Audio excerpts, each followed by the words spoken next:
Thank you for being with us on the Feast of St. Agatha. Our top story tonight, President Joe Biden is returning to the White House after holding campaign events in California and Nevada. He is now facing national security threats from the crisis at the southern border to attacks against U.S. forces overseas and concerns over a widening war in the Middle East. White House Correspondent Owen Jensen reports. Owen?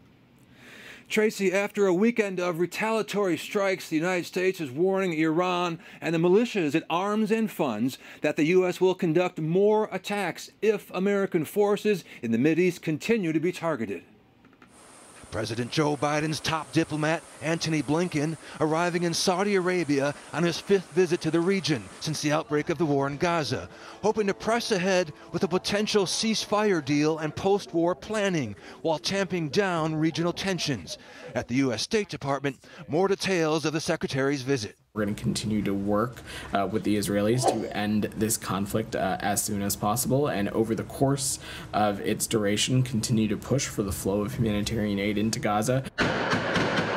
While Israel presses ahead with its offensive against the terror group Hamas, the United States and Britain have struck Iran-backed armed groups in Syria, Iraq, and Yemen.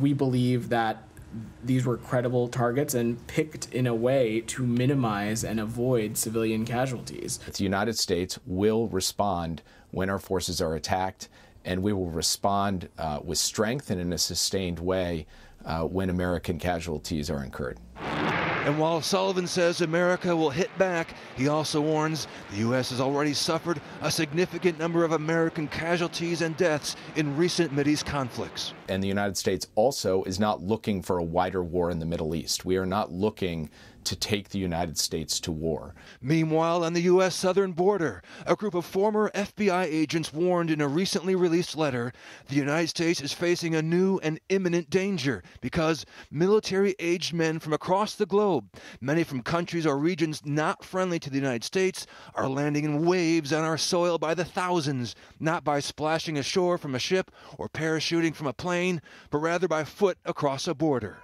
They say it could lead to an attack in America like the one Israel faced on October 7th. And earlier today, President Biden called on Congress to immediately pass the bipartisan national security bill that would include border funding. The president, while in Nevada, told reporters there's not enough agents, not enough judges, and that help is needed. My message to Speaker Johnson is pay attention to what the Senate's doing. We got a bipartisan deal, so you're going to see the detail of it. This week will be introduced on Wednesday. The White House also says the bill would help Ukraine and Israel defend themselves against tyranny and terrorism. At the White House, Owen Jensen, EWTN News Nightly.